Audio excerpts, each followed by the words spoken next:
ഈ പകലിൽ നടന്നവരിൽ വാഴ്ത്തപ്പെടുന്നതാകട്ടെ. നമുക്ക് വീണ്ടും ഒരു പ്രാവശ്യമുള്ള ദൈവസന്നിധിയിൽ കർത്താവിന്റെ മുഖത്തേക്ക് നോക്കുവാൻ കർത്താവിടുന്ന നല്ല അവസരത്തെ ഓർത്തിന് ദൈവത്തിന് സ്തോത്രം ചെയ്യുന്നു. ആരാധനയ്ക്കായി ആലയത്തിൽ കടന്നു വന്ന എല്ലാ പ്രിയപ്പെട്ടവർക്കും കർത്താവായ യേശുക്രിസ്തുവിന്റെ നാമത്തിൽ സ്നേഹവന്ദനത്തെ പ്രാരംഭമായിട്ട് അറിയിക്കട്ടെ. ഏറിയ പ്രാർത്ഥനയോട് തുറന്ന സമയങ്ങൾ നാം ഒരുമിച്ച് ദൈവജനത്തിന് മുമ്പായിരിക്കുമ്പോൾ ദൈവത്തിന്റെ പരിശുദ്ധമാവ് എന്ന പകൽ നമ്മോട് സംസാരിക്കേണ്ടതിന് നമുക്ക് ആവശ്യമുള്ളത് നൽകി സമാധാനത്തോടെ നമ്മളെ മടക്കി അയക്കേണ്ടതിന് ദൈവകരങ്ങളിലേക്ക് എത്തിച്ച ഏറിയ പ്രാർത്ഥനയോട് തന്നെ തുറന്ന സമയങ്ങൾ നമുക്ക് വചനത്തിലേക്ക് പ്രവേശിക്കാം. പ്രകൃതി വളരെ പ്രതികൂലമായിരിക്കുന്ന ഈ പ്രത്യേക സാഹചര്യത്തിൽ ദൈവത്തിന്റെ കൃപ ധാരാളം നമുക്ക് ആവശ്യമുണ്ട്. നമ്മൾ ദൈവത്തോട് ധാരാളം പ്രാർത്ഥിക്കണം. കർത്താവേ, നാളെ എന്ത് സംഭവിക്കുമെന്നറിയാൻ കഴിയാത്ത പ്രത്യേക സാഹചര്യങ്ങൾ, പ്രവചനാതീതമായ സാഹചര്യത്തിലൂടെയാണ് ലോകം കടന്നു പോകുന്നത്. നാം ഓരോരുത്തരും കടന്നു പോകുന്നത്, നമ്മുടെ ദേശം കടന്നു പോകുന്നത്. ഇതിൻ്റെയൊക്കെ നടുവിൽ നമുക്കുള്ള ഉറപ്പെന്ന് പറയുന്നത് എൻ്റെ കർത്താവ് എൻ്റെ കൂടെ ഉണ്ട്. എന്നെ ഒരിക്കലും എൻ്റെ കർത്താവ് കൈവിടത്തില്ല. ദൈവത്തിന്റെ വാഗ്ദത്ത വചനമുണ്ട്, ഞാൻ നിന്നെ ഒരു നാളും കൈവിടത്തില്ല, ഉപേക്ഷിക്കത്തില്ല. ആ വാഗ്ദത്ത വചനത്തിൽ ആശ്രയിച്ചുകൊണ്ട് നമുക്ക് ധൈര്യത്തോടെ പറയാൻ കഴിയും. ഞാൻ കടന്നു പോകുന്ന സാഹചര്യം എന്ത് തന്നെയായിരുന്നെങ്കിലും അതിന്റെ നടുവിൽ ഇറങ്ങി വരാൻ കഴിയുന്ന ഒരു ദൈവത്തെയാണ് ഞാൻ സേവിക്കുന്നത്. തീച്ചൂളയാണെങ്കിൽ അവിടേക്ക് എൻ്റെ കർത്താവ് ഇറങ്ങി വരും. സിംഹക്കുഴിയാണെങ്കിലും എൻ്റെ കർത്താവ് അവിടേക്ക് ഇറങ്ങി വരും. ഞാൻ കടന്നു പോകുന്നിടത്ത് ഞാൻ ഒറ്റയ്ക്കല്ല. ഈ ബോധ്യം നമ്മുടെ ഉള്ളിലുണ്ടെങ്കിൽ നമുക്ക് ധൈര്യത്തോടെ ഏത് സാഹചര്യങ്ങളെ നേരിടുവാൻ കർത്താവ് ഇടയാക്കും. പ്രാർത്ഥനയോടെ നമ്മൾ വേഗത്തിൽ വചനത്തിലേക്ക് പ്രവേശിക്കുകയാണ്. വായിച്ച അനുഗ്രഹീത സങ്കീർത്തനത്തെ ഓർത്ത് ഞാൻ ദൈവത്തിന് സ്തോത്രം ചെയ്യുന്നു. അതിൽ നിന്ന് ചില ചിന്തകൾ ദൈവം നമ്മളോട് പങ്കുവച്ച് എൻ്റെ വാക്കുകൾക്ക് വിരാമം കൊടുക്കാനാണ് ഞാൻ ആഗ്രഹിക്കുന്നത്. പ്രധാനമായി പ്രാരംഭത്തിൽ നമുക്കതിലെ ഒരു 3 വാക്യങ്ങൾ ദൈവം പ്രസിദ്ധയിലേക്ക് ഞാൻ കൊണ്ടുവന്ന് വിഷയത്തിലേക്ക് പ്രവേശിക്കാൻ ആഗ്രഹിക്കുന്നു. 3-ാം വാക്യം, 7-ാം വാക്യം, 19-ാം വാക്യം വായിച്ചു പോകും.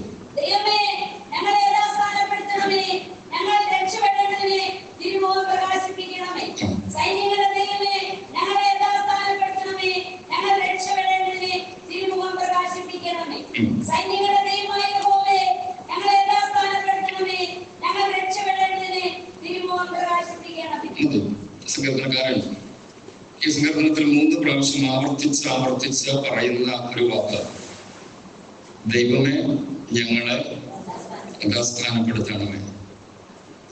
കാരണം ദൈവമാക്കിയ ഒരു സ്ഥാനമുണ്ട്, ഒരു ഇരിപ്പിടമുണ്ട്, ഒരു വിളിയുണ്ട്. അതൊക്കെ നമ്മൾ വായിക്കുന്നുണ്ട്. ഉന്നത വിളിയാലാണ് ദൈവം നമ്മളെ വിളിച്ചത്. ദൈവം നമ്മളെ വിളിച്ചൊരു വിളി.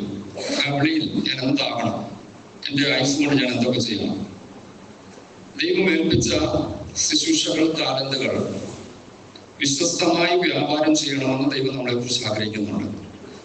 ഏറ്റവും അധികം ദൈവം തന്നെ മക്കളെ കുറിച്ച് ആഗ്രഹിക്കുന്ന ഒരു വാക്ക്, അവർ വിശ്വസ്തരായിരിക്കണം. മോശ തന്റെ ഭവനത്തിലൊക്കെ വിശ്വസ്തനായിരുന്നത് പോലെ യേശുവൻ തന്നെ ആക്കിയവന് വിശ്വസ്തൻ.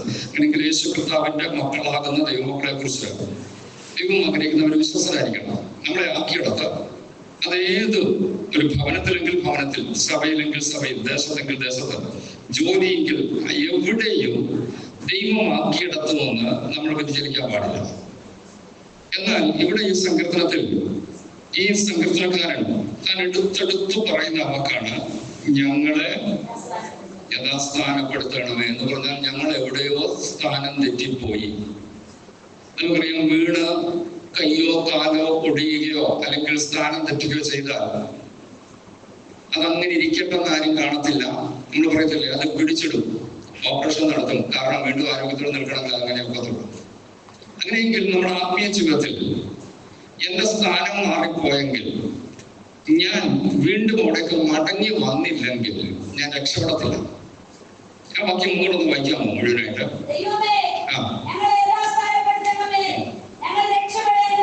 ഞങ്ങൾ രക്ഷപ്പെടേണ്ടതിന്, അങ്ങനെയെങ്കിൽ രക്ഷപ്പെടണമെങ്കിൽ അഥവാ നിത്യതയിൽ എത്തണമെങ്കിൽ ഞാൻ യഥാസ്ഥാനപ്പെട്ടേ മതിയാവുകയുള്ളൂ.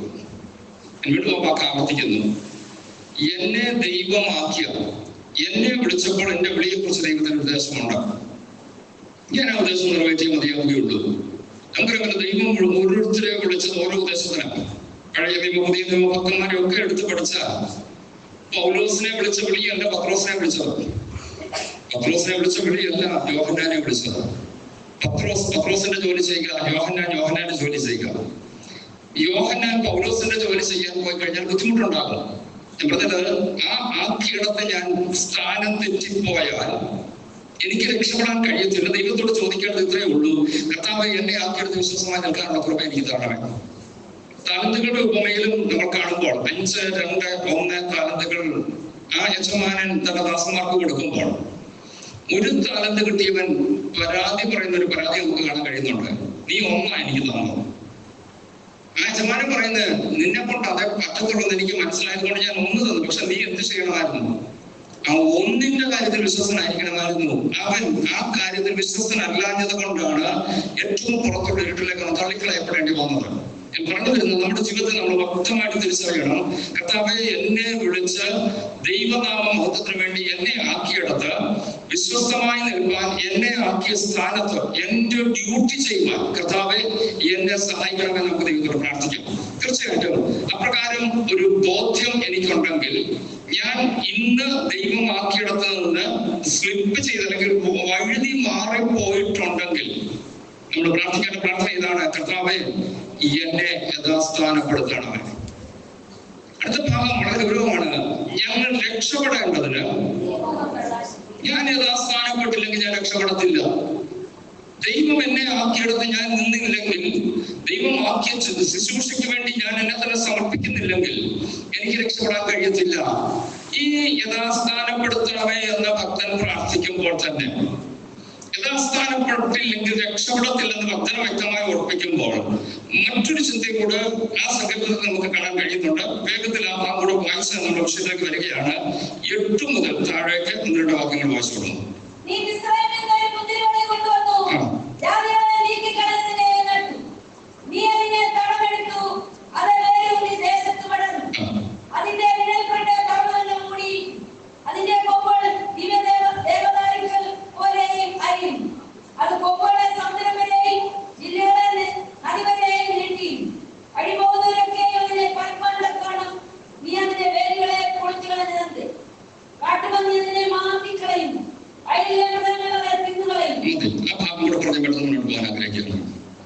ഇവിടെ യഥാസ്ഥാനപ്പെടുത്തണമേ എന്ന് പ്രാർത്ഥിച്ച പ്രാർത്ഥന, അതിന്റെ തുടർച്ചയായിട്ട് സങ്കല്പത്തിൽ നമ്മൾ കാണുമ്പോൾ അവിടെ വായിച്ച വാക്യം നമ്മൾ കണ്ടല്ലോ, നീ മിസ്രൈമിൽ നിന്നൊരു മുന്തിരിവള്ളി കൊണ്ടുവന്നു, ജാതികളെ നീക്കി കളഞ്ഞതിനെ നട്ടു, അതിന് തടമെടുത്തു, അത് വേരൂന്നി ദേശത്ത് പടർന്നു, അതിന്റെ ചില്ലികൾ ദേശം മുഴുവൻ പടരുന്നു. എന്നാൽ അവസാന ഭാഗത്തേക്ക് വരുമ്പോൾ അവിടെ വായിക്കുന്ന ഒരു വാക്യമുണ്ട്, 12ാം വാക്യം കൂടി വായിച്ചോട്ടു.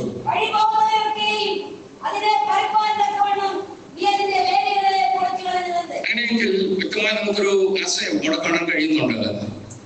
ഈ മുന്തിരിവള്ളി നട്ട് ഇതിനൊരു വേലിയും കിട്ടി. ഇവിടെ എഴുതിയിരിക്കുന്നത്, വഴി പോകുന്നവർക്കെയും അതിനെ പറിച്ചു പറിപ്പാൻ തക്കവണ്ണം നീ അതിന്റെ വേരുകളെ. അപ്പൊ വേലി കെട്ടി സൂക്ഷിച്ചിരുന്ന ഒരു മുന്തിരിവള്ളി, എന്നാൽ ഇപ്പോൾ എന്താ സംഭവിച്ചു? വേലി പൊളിച്ചു. വേലി പൊളിച്ചപ്പോ സംഭവിച്ചത് കാട്ടുപന്നി അതിനെ മാന്തിക്കളയുന്നു, വയലിലെ മൃഗങ്ങൾ അത്. അങ്ങനെയെങ്കിൽ വേലി ഉണ്ടെങ്കിൽ കാട്ടുപന്നി മാന്തത്തില്ല, വയലിലെ മൃഗം തിന്നത്തില്ല. പക്ഷെ ദൈവം എന്താ ചെയ്തു? വേലി പൊളിച്ചു. കാരണം മറ്റു വാക്കിൽ പറഞ്ഞാൽ യഥാസ്ഥാനപ്പെട്ടാൽ രക്ഷപ്പെടാം, യഥാസ്ഥാനപ്പെട്ടില്ലെങ്കിൽ വേലി പൊളിക്കും. ഇന്ന് പകൽ നമ്മൾ ചിന്തിക്കാൻ ആഗ്രഹിക്കുന്ന ടോപ്പിക് അതാണ്. ഞാൻ തലക്കെട്ടൊന്നുകൂടെ പറയുന്നു, യഥാസ്ഥാനപ്പെട്ടാൽ രക്ഷപ്പെടാം, ഇല്ലെങ്കിൽ ദൈവം വേലി പൊളിക്കും. വളരെ ഗൗരവത്തോടെ ആ ചിന്തയിലേക്ക് നമ്മളൊന്ന് പ്രവേശിക്കാൻ ആഗ്രഹിക്കുകയാണ്. വളരെ സാധ്യതയോടെ ഞാൻ സംസാരിക്കുന്ന യോഗങ്ങൾ വളരെ ശ്രദ്ധയോടെ കേൾക്കുക. നമ്മുടെ വ്യക്തിപരമായ ജീവിതത്തോട് ഇതിനെ ഒന്ന് തുലനം ചെയ്തുകൊണ്ട്, കർത്താവേ, ഞാൻ യഥാസ്ഥാനപ്പെട്ടാൽ എനിക്ക് രക്ഷപ്പെടാൻ ദൈവം വഴി തന്നിട്ടുണ്ട്.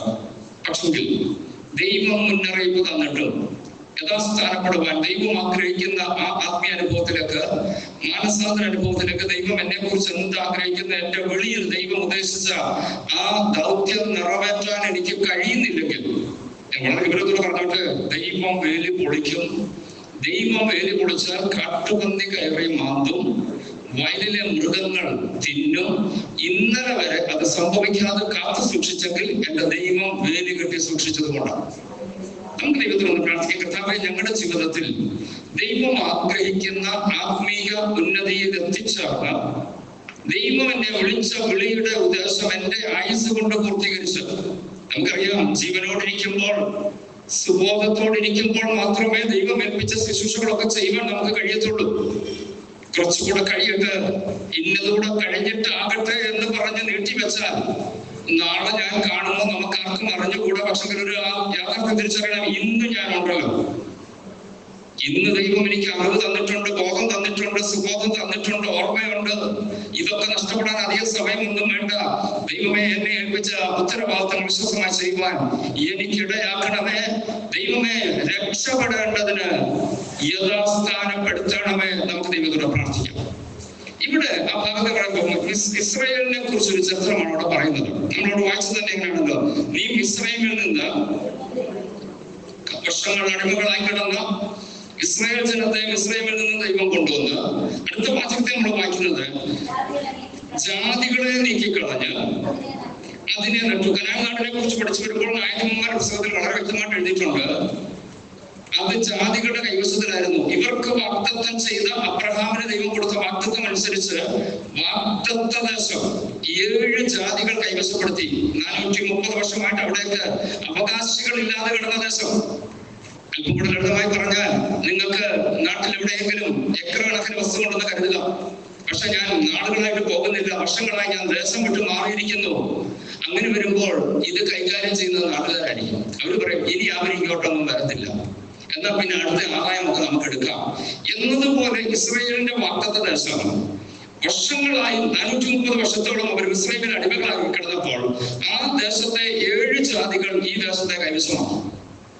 എന്നാൽ ദൈവത്തിന്റെ വാഗ്ദത്ത നിവൃത്തിക്ക് വേണ്ടി ദൈവം ഇസ്രായേലിൽ നിന്ന് ആ മുന്തിരിവള്ളിയെ കൊണ്ടുവന്നു. അടുത്ത വാക്ക് ജാതികളെ നീക്കിക്കളഞ്ഞു. നമുക്ക് ആ ഭാഗത്ത് വായിക്കുമ്പോൾ യോശുവയുടെ പുസ്തകത്തിൽ കാണുന്നുണ്ട്, യോശുവ പറഞ്ഞു, യുദ്ധം ചെയ്ത് നീ അവരെ നീക്കിക്കളയണം. അങ്ങനെ അവരെ നീക്കിക്കളഞ്ഞ് അതിനെ നട്ടു. നീ അതിന് തടമെടുത്തു, അതിന് നിലനിൽക്കാൻ ആവശ്യമായതൊക്കെ നീ കൊടുത്തു.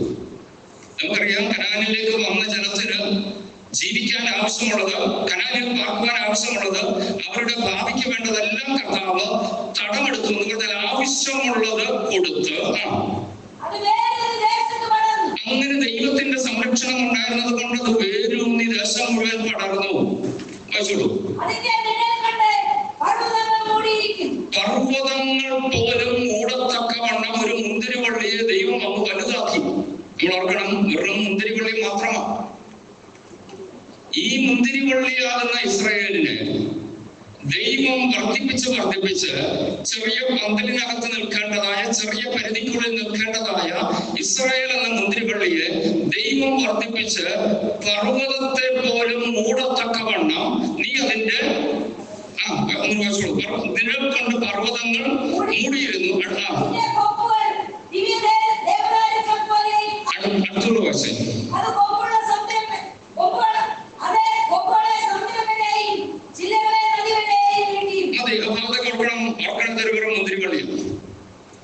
ഈ മുന്തിരിവള്ളിയെ ദൈവം വർദ്ധിപ്പിക്കാൻ തുടങ്ങിയപ്പോൾ ഇതിന്റെ കൊമ്പ് ദേവദാരിന്റെ കൊമ്പ് പോലെ, ഏറ്റവും ബലവത്തായ വൃക്ഷത്തിന്റെ കൊമ്പ് പോലെ ഈ വൃക്ഷത്തിന്റെ അല്ലെങ്കിൽ ഈ മുന്തിരിവള്ളിയുടെ കൊമ്പുകളായി തീർന്നു.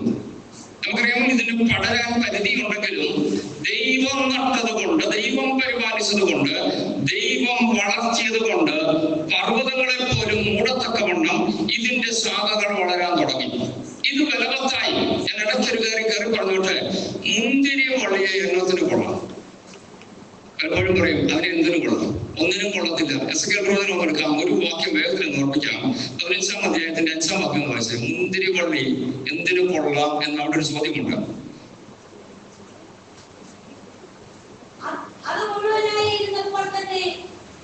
എസെക്കിയേൽ 15-5. അതിന്റെ തൊട്ടും കൊടുത്ത വാക്യം കൂടെ ചേർത്താൻ വെച്ചു, 4 വായിച്ചു.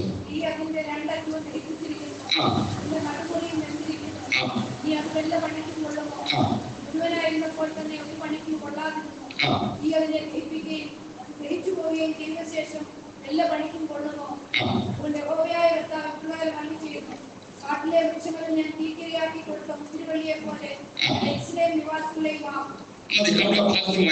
വായിച്ചത് മുന്തിരി വള്ളിയെ കുറിച്ച് പറയുന്ന ഒരു പ്രത്യേക പദം അവിടെ നമ്മൾ വായിച്ചത്, അതിന് വല്ല പണിക്കും കൊള്ളാമോ? അതിന്റെ വെള്ളത്തെ വാക്യത്തിൽ നീ അതിന്റെ രണ്ടറ്റവും ദഹിപ്പിച്ചിരിക്കുന്നു, അതിന്റെ നടുമുറിയും വെന്തിരിക്കുന്നു, ഇനി അത് വല്ല പണിക്കും കൊള്ളുമോ? അതിന്റെ മൂന്നാം വാക്യം ഒന്ന് വായിക്കാമോ? മൂന്നോട്ടം വായിച്ചോ, അതുകൊണ്ട് ക്ലിയർ ആക്കി.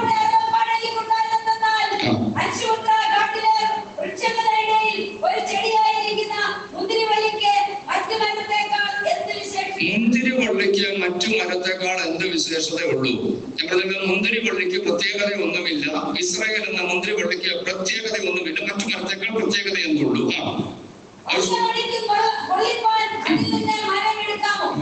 പണിക്കും കൊള്ളിപ്പാൻ അതിൽ നിന്നും മരം എടുക്കാമോ?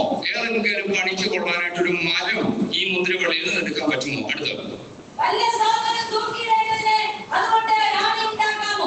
അതുകൊണ്ട് ഒരു ആണി ഉണ്ടാക്കാൻ പറ്റുമോ? ചോദിക്കുവാണ്. ഇനിയും മരമൊന്നും ഒരു തടിപ്പണിക്കൊന്നും കൊള്ളത്തില്ല, വേണ്ട. എന്നാൽ ഇതിൽ നിന്ന് ഒരു ആണി ഉണ്ടാക്കാൻ പറ്റുമോ? ഉത്തരവെന്തോ? ഇല്ല. അപ്പൊ മുന്തിരി വള്ളി ഒരാണി ഉണ്ടാക്കാൻ പോലും പറ്റിയതല്ല. യേശുകർത്താവ് യോഹന്നാന്റെ സുവിശേഷം 15-ാം അധ്യായത്തിൽ 5-ാം വാക്യത്തിൽ അതൊന്ന് വായിച്ചത്, അതിന്റെ പ്രാരംഭ ഭാഗം. നമ്മൾ ആരാണ്? ഇസ്രായേലിനെ കുറിച്ച് മാത്രമല്ല, നമ്മളെ കുറിച്ചൊന്ന് പഠിച്ചു പോകാം. യോഹന്നാൻ 15:5.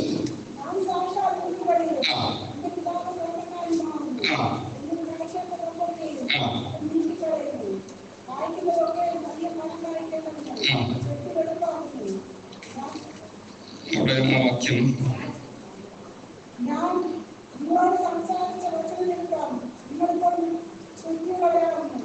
അവിടെ 5-ന്റെ പ്രാരംഭത്തിൽ ഞാൻ മുന്തിരിവള്ളിയും നിങ്ങൾ കൊമ്പുകളും ആകുന്നു. യേശുകർത്താവ് പറയണം, ഞാൻ മുന്തിരിവള്ളി, നിങ്ങൾ കൊമ്പുകൾ. ഇനി ചോദിച്ചോട്ടെ, മുന്തിരിവള്ളിയുടെ കൊമ്പാകണം. ഇസ്രായേലിനെ കുറിച്ച് നമ്മൾ ചിന്തിച്ചു വരുന്നു. അഭാഗ്യം വരിക, ഇടയ്ക്കൊന്ന് കയറി പറഞ്ഞോട്ടെ, നമ്മളാരാ? വെറും കൊമ്പാണ്. എസെക്കിയേൽ പ്രവചനത്തിൽ 15:3 നമ്മൾ വായിച്ചു, ഈ മുന്തിരിവള്ളിയുടെ കൊമ്പിൽ നിന്നും ഒരാണിയെങ്കിലും എടുക്കാൻ. ഇനി നമ്മളെ കുറിച്ച് പറഞ്ഞാൽ നമ്മൾ മരം, മുന്തിരിവള്ളിയുടെ കൊമ്പ. എന്നെ നോക്കിക്കൊണ്ട് ലോകം പറയും ഒരാണിക്ക് കൊള്ളാമോ? പറ്റുമോ? ധൈര്യത്തോട് പറയില്ലെന്നാണ് പറയാം. നമ്മുടെയൊക്കെ തവണ ഞാൻ ഏതാണ്ടൊക്കെ എന്നെ കൊണ്ട് ഏതാണ്ടൊക്കെ പറ്റുമെന്ന്. എന്നെ ഒരാണിക്ക് പോലും അംഗീകരിക്കാൻ ബുദ്ധിമുട്ടുണ്ടായിരിക്കും. ഞാൻ എന്തോ പക്ഷെ അങ്ങനെയൊക്കെ ഒന്ന് പറയാതെ ഞാൻ ആരാന്നറിയാം. ലോകം നിങ്ങളോട് പറയും നിന്നെ ഒരാണിക്ക് പോലും കൊള്ളത്തില്ല, അത്രയും ഓർത്താൽ മതി. ലോകത്തിന്റെ മുമ്പിൽ എന്നെ ഒരാണിക്ക് പോലും കൊള്ളത്തില്ല. പക്ഷെ എന്നെ കൊള്ളാമോ എന്ന് എസെക്കിയേൽ പറയുന്നത് കുതിർന്ന് തുടങ്ങി വന്നിട്ട് 19-ാം അധ്യായത്തിന്റെ 11-ാം വാക്യം വായിച്ചു, 12 ചേർത്ത് വായിച്ചോ, 10 ചേർത്ത് വായിച്ചു. എസെക്കിയേൽ 19-ന്റെ 10-11 വായിച്ചു.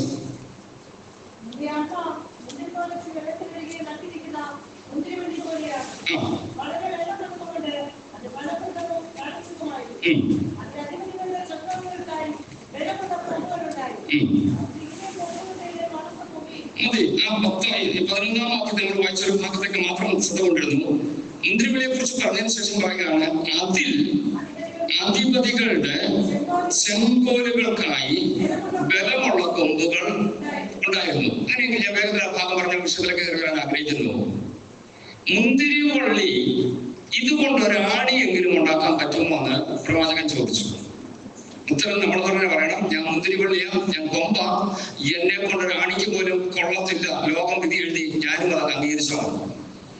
എന്നാൽ മുന്നോട്ട് വരുമ്പോൾ അവിടെ പറയുകയാണ്, മുന്തിരിവള്ളിയുടെ കൊമ്പിൽ നിന്നും അധിപതികളുടെ ചെങ്കോലുകൾക്കുള്ള ബലമുള്ള കൊമ്പ് അതിനകത്തുണ്ട്. ഞാൻ വേഗത്തിൽ ഭാഗം പറഞ്ഞ് മനസ്സിലാക്കാം. നമ്മൾ വചനം പഠിക്കുമ്പോൾ കാണാൻ കഴിയുന്നുണ്ട്, പഴയ കാലത്ത് രാജാക്കന്മാർ സിംഹാസനത്തിലിരുന്ന് ഭരണം നടത്തുമ്പോൾ ഇവരുടെ കയ്യിൽ ഒരു ചെങ്കോലുണ്ട്. ചെങ്കോൽ എന്ന് പറയുന്നത് ഒരു അധികാരത്തിന്റെ ചിഹ്നമാണ്. അതിന്റെ കനമോ അതിന്റെ വലുപ്പമോ അല്ല വലുത്. മുന്തിരിവള്ളിയുടെ കൊമ്പിൽ നിന്നും അറ്റത്തൊരു മുട്ടു പിടിപ്പിച്ച് ഇതും കയ്യിൽ വെച്ചുകൊണ്ടാണ് ഇവരെപ്പോഴും അധികാരം നടത്തുന്നത്. നമുക്കറിയാമല്ലോ, എസ്തർ രാജ്ഞി അഹശ്വേരോശ് രാജാവിനെ കാണുവാനായിട്ട് ക്ഷണനമില്ലാതെ 30 ദിവസത്തേക്ക് പ്രവേശനമില്ലാതിരുന്നപ്പോൾ, പ്രാർത്ഥിച്ച് ഉപവസിച്ച ശേഷം കടന്നു ചെന്നപ്പോൾ രാജാവ് ചെയ്തൊരു കാര്യമാണ്, തന്റെ ചെങ്കോൽ നീട്ടി. കാരണം രാജാക്കന്മാരുടെ കയ്യിലിരിക്കുന്നതാണ് അത് ചെങ്കോൽ. ഇത് ഉണ്ടാക്കുന്നത് എന്തുകൊണ്ടാണ്? മുന്തിരിവള്ളിയുടെ കൊമ്പ് കൊണ്ട്. ഇനി വളരെ ഗൗരവത്തോടെ നമുക്ക് ശ്രദ്ധിക്കണം. ലോകം പറഞ്ഞു ഒരാണിക്ക് പോലും കൊള്ളത്തില്ല, പക്ഷെ ഇതിപ്പോ ആരുടെ കയ്യിലായിരിക്കുന്നു? എത്ര പേർക്ക് അതും മനസ്സിലായി? നിന്നെ ആണിക്ക് പോലും കൊള്ളത്തില്ലെന്ന് ലോകം വിധി എഴുതിയാലും സാരമില്ല. എന്റെ ദൈവം പറയുന്നു, രാജാതി രാജാവിന്റെ കയ്യിലെ ചെങ്കോലാണ്. കൃപ, ദൈവകൃപ. ഇന്ന് പകൽ ബോധ്യത്തോടെ ദൈവത്തിന് സ്തോത്രം ചെയ്തോണം. ലോകം എന്നെ എന്തും പറഞ്ഞോട്ടെ, പക്ഷെ ലോകമേ നിനക്ക് എന്നെ ആണിക്ക് പോലും കൊള്ളത്തില്ലെങ്കിലും ഞാൻ രാജസന്നിധിയിലുള്ള വ്യക്തിയാണ്. ഓ ഹല്ലേലൂയ! എന്റെ രാജാവിന്റെ കയ്യിലെ ചെങ്കോല, ഈ കൊമ്പായ ഞാൻ. മറക്കരുത്, സന്തോഷത്തോടെ പറയണം, ലോകമേ നിനക്കിത് കാണാൻ കഴിയത്തില്ല, കാരണം നീ രാജസന്നിധി വരുന്നില്ല. ഓ ഹല്ലേലൂയ! ദൈവത്തിന്റെ സന്നിധിയിൽ വരുന്നൊരു ദൈവവേദന ഉറപ്പായിട്ട് പറയാൻ കഴിയണം, എന്നെ കാണാൻ കഴിയണമോ? നീ ദൈവസന്നിധിയിൽ ഒന്ന് പോ, നീ ആ രാജസന്നിധിയിൽ ഒന്ന് പോ. എന്റെ രാജാവ് എന്നെ എടുത്ത് ഉയർത്തുന്ന ചില സമയങ്ങളുണ്ട്, എന്നെ മാനിക്കുന്ന സമയങ്ങളുണ്ട്. ഞാൻ എന്റെ രാജാവിന്റെ കയ്യിലെ ചെങ്കോല.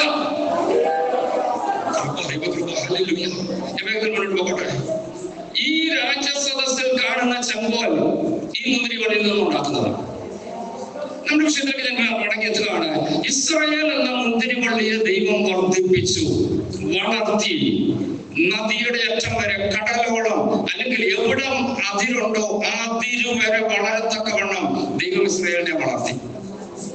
എന്നാൽ അവരുടെ ജീവിതത്തിൽ നമ്മൾ പഠിച്ചു വരുമ്പോൾ കാണാൻ കഴിയുന്നത്, ഇവരുടെ വേലി ദൈവം പൊളിച്ചു. അതാണ് വളരെ ഗൗരവമായ ചിന്ത. ദൈവം കണ്ടു. ആ ഭാഗമൊക്കെ നമ്മൾ ഒന്നുകൂടെ മനസ്സിലെത്തി വായിക്കണം. ഇപ്പോൾ വായിക്കണമെന്നില്ല. 8-ാം സങ്കീർത്തനത്തിന്റെ 8-ാം വാക്യം മുതൽ പിന്നീട് വായിച്ചു നോക്കുന്നത് കാണാം. മിസ്രൈമിൽ നിന്ന് കൊണ്ടുവന്നു, ജാതികളെ നീക്കി, തടമെടുത്തു, അതിനെ നട്ടു. ഇതിനെ വളർത്താൻ തുടങ്ങി. വളർത്തിയത് ദൈവമാണ്. പറഞ്ഞല്ലോ, ഇതൊരു നോർമൽ മുന്തിരിവള്ളിയല്ല. ഇതിനെ ദൈവം നട്ടതുകൊണ്ട്, ദൈവം വളർത്തിയത് കൊണ്ട്, പർവ്വതത്തെ പോലും നിഴൽ കൊണ്ട് മൂടത്തക്കവണ്ണം സമുദ്രം വരെ, നദി വരെ ദൈവം ഇതിനെ വളർത്തി. അങ്ങനെയെങ്കിൽ ഓർക്കണം, ഈ മുന്തിരിവള്ളി ഞാനെന്ന മുന്തിരിവള്ളിയെ ദൈവം വളർത്തും. ഇസ്രായേൽ ഒരു ഭാഗത്ത് ചരിത്രമായി നിൽക്കട്ടെ. അപ്പോൾ തന്നെ നമ്മൾ ഓർക്കണം, ആത്മീയമായി ചിന്തിക്കുമ്പോൾ ഞാനൊരു മുന്തിരിവള്ളിയാണ്. എന്നെ നട്ടത് എന്റെ ദൈവമാണ്. എന്നെ ദൈവം നട്ടപ്പോൾ എന്നെ വളർത്താനുള്ള ദൈവം മതിയാകുന്നു. പക്ഷെങ്കിൽ ദൈവം ആഗ്രഹിക്കുന്ന ആത്മീയ അനുഭവം എന്നിൽ നിന്ന് പുറത്തു വരുന്നില്ലെങ്കിൽ, ദൈവം എന്നെ ആക്കിയെടുത്ത് വിശ്വസമായി നിൽക്കുന്നില്ലെങ്കിൽ, നദിയുടെ അറ്റം വരെ ചെന്നാലും സമുദ്രത്തിന്റെ അതിർ വരെ ചെന്നാലും എത്ര വലിയ പ്രശ്നങ്ങളെ മൂടുവാനുള്ള കഴിവ് എനിക്കുണ്ടെങ്കിലും, ഞാൻ നിൽക്കേണ്ട പോലെ നിന്നില്ലെങ്കിൽ എന്റെ ദൈവം വേലി പൊളിക്കും. വേലി പൊളിച്ചാൽ കാട്ടുപന്നി അതിനെ മാന്തും, വയലിലെ മൃഗങ്ങൾ അതിനെ തിന്നുകളയും. വളരെ ഗൗരവത്തോട് ഇന്ന് ദൈവത്തോട് പ്രാർത്ഥിക്കാൻ, കർത്താവേ, എന്റെ വേലി പൊളിക്കാനിട വരരുത്. യഥാസ്ഥാനപ്പെട്ടില്ലെങ്കിൽ ദൈവം വേലി പൊളിക്കും. നമുക്ക് ദൈവത്തോട് പ്രാർത്ഥിക്കേണ്ട, കർത്താവേ, എനിക്കൊരു യഥാസ്ഥാനം, നിലനിൽപ്പ് ദൈവമാക്കിയെടുത്ത് ഏൽപ്പിച്ച കാര്യത്തിൽ വിശ്വസമായി നിൽക്കാനുള്ള കൃപ എനിക്ക് തരണമേ. ദൈവമേ, വേലി പൊളിക്കരുത്. അല്പം കൂടെ വിശദീകരണം നമുക്ക് യെശയ്യാ പ്രവചനത്തിലേക്ക് ഒന്ന് കാണാൻ കഴിയുന്നുണ്ട്. 5-ാം അധ്യായത്തിൽ 1 മുതലുള്ള വാക്യങ്ങൾ വായിച്ചോളൂ. അവിടെ ഇതിന്റെ റീസൺ, കാരണങ്ങൾ എഴുതിയിട്ടുണ്ട്. ഇവിടെ വേലി പൊളിച്ചെന്ന് പറയുന്നെങ്കിലും വേലി പൊളിച്ചതിന്റെ കാരണം അവിടെ നമുക്ക് കാണാൻ കഴിയുന്നുണ്ട്. വായിച്ചോളൂ.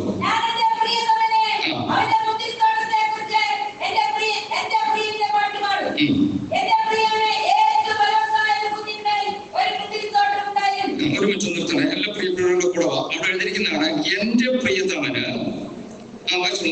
എന്റെ പ്രിയ ഏറ്റവും ഫലവത്തായ. അങ്ങനെയെങ്കിൽ ഈ മുന്തിരിത്തോട്ടത്തിന്റെ പ്രത്യേകത, ഏറ്റവും ഫലവത്തായ കുന്നിന്മേൽ, ഫെർട്ടൈൽ ലാൻഡ്, ഫലപുഷ്ടമായ പ്രദേശമാണ്. ഈ ഫലപുഷ്ടമായ ദേശത്ത് ഒരു മുന്തിരിത്തോട്ടം ഉണ്ടായിരുന്നു. പോയിച്ചോളൂ. അവനതിന് അങ്ങനെയെങ്കിലും ഓർക്കണം, ദൈവം ഈ മുന്തിരിത്തോട്ടം, ഞാൻ പറഞ്ഞല്ലോ, നമ്മൾ മുന്തിരിവള്ളി, ഇസ്രായേലിനെ തൽക്കാലം ഒന്ന് മാറ്റുന്നില്ല, നമ്മളെ കീറുക, നമ്മൾ കൊമ്പുകളാണ്. ഞാനെന്ന ഈ മുന്തിരിയെ ഏറ്റവും ഫലവത്തായ മുന്തിരിമേലാണ് കർത്താവ് വെച്ചേക്കുന്നത്. നമ്മൾ ഓർക്കണം, എന്നിലൂടെ ഫലം കായ്ക്കുന്നില്ലെങ്കിൽ നട്ട മണ്ണിന്റെ കുഴപ്പമല്ല, നമ്മളിലേക്ക് നമ്മളൊന്ന് തിരിയുന്നത് നല്ലതാണ്. ആ പദങ്ങളൊക്കെ ഒത്തിരി വിശദീകരിക്കേണ്ടതാണ്. എങ്കിലും ഇത്രയും പറയുമ്പോൾ തന്നെ ഏകസ്വാസ്യം മനസ്സിലാകുന്നതുകൊണ്ട് ഞാൻ അധികം വിശദീകരിക്കാൻ പോവുകയാണ്. ഏറ്റവും ഫലവത്തായ കുന്നിന്മേൽ ഒരു മുന്തിരിത്തോട്ടം ഉണ്ടായിരുന്നു. അങ്ങനെയെങ്കിൽ ഏറ്റവും ബെസ്റ്റ് സ്ഥലത്ത് ദൈവം നമ്മളെ ആക്കിയത് വ്യക്തമായി നമ്മൾ തിരിച്ചറിയണം. എന്നെ ദൈവം നട്ടത് ഫലവത്തായ കുന്നിന്മേലാണ്. Yes, hallelujah. പുറകോട്ടൊന്ന് നോക്കി നമ്മുടെ കഴിഞ്ഞ കാല അവസ്ഥകളെ കണ്ടിട്ട് ഇന്ന് പകൽ ദൈവത്തോട് പറ, കർത്താവേ, ഇന്നലകളിൽ ഞാനായിരുന്ന സത്യമറിയാതെ ദൈവവചനം ഗ്രഹിക്കാതെ എന്തിന്റെയൊക്കെയോ പിന്നാലെ പാഞ്ഞൊരു അനുഭവം എനിക്കുണ്ടായിരുന്നു. അതിൽ നിന്ന് എന്റെ കർത്താവ് എന്നെ വിളിച്ച് ഏറ്റവും ഫലവത്തായ ദൈവത്തിന്റെ സഭ എന്ന കുന്നിൽ ദൈവം എന്നെ നട്ടു. അങ്ങനെയെങ്കിൽ ഞാൻ നടപ്പെട്ടത് ഫലവത്തായ കുന്നിന്മേൽ. എന്തിനാ ഇത്രയും ഫെർട്ടൈൽ ലാൻഡിൽ ദൈവം കൊണ്ട് എന്നെ നട്ടത്? എന്നെ കുറിച്ച് ദൈവത്തിന് വലിയ പ്ലാനുണ്ട്. നമ്മൾ ഓർക്കണം, ഏറ്റവും വളക്കൂറുള്ള, ഏറ്റവും ഫലം ചെയ്യാൻ സാധ്യതയുള്ള ആ മണ്ണിൽ എന്നെ കൊണ്ട് എന്റെ കർത്താവ് നട്ടപ്പോൾ എന്നെ കുറിച്ച് ദൈവത്തിന് പദ്ധതിയുണ്ട്. അവിടെ വായിച്ചത് ഏറ്റവും ഫലവത്തായ കുന്നിന്മേൽ അടുത്തത് അതിന് ശ്രദ്ധിക്കണം, മറന്നു പറഞ്ഞില്ല, അതിന് വേലി കെട്ടി. വേലി കെട്ടിയിട്ട് ഈ ഉടമസ്ഥൻ ചെയ്ത് അടുത്ത കാര്യം എന്തുവാ? കല്ല് പറക്കി കളഞ്ഞു. നമുക്കറിയാമല്ലോ, കൃഷി ചെയ്യുന്നവർക്കറിയാം, കൃഷി സ്ഥലത്ത് ആവശ്യമില്ലാത്ത കല്ലുകൾ കിടന്നാൽ അവിടെ കൃഷി ഉണ്ടാകത്തില്ല. ഈ കല്ലെല്ലാം കൂടെ പറക്കി ഏതെങ്കിലും ഒരു സ്ഥലത്ത് കൂട്ടിയിട്ടു. ആ കല്ല് പറക്കി കളഞ്ഞു. അതിൽ നല്ല വക, അല്ലെങ്കിൽ ആ ഭാവമൊക്കെ ഒന്ന് മത്സരിപ്പിക്കണം. ഏറ്റവും ഫലവത്തായ ഒന്നിന്മേൽ നല്ല വക മുന്തിരി നട്ടു. നടുവിൽ ഒരു ഗോപുരം പണിതു.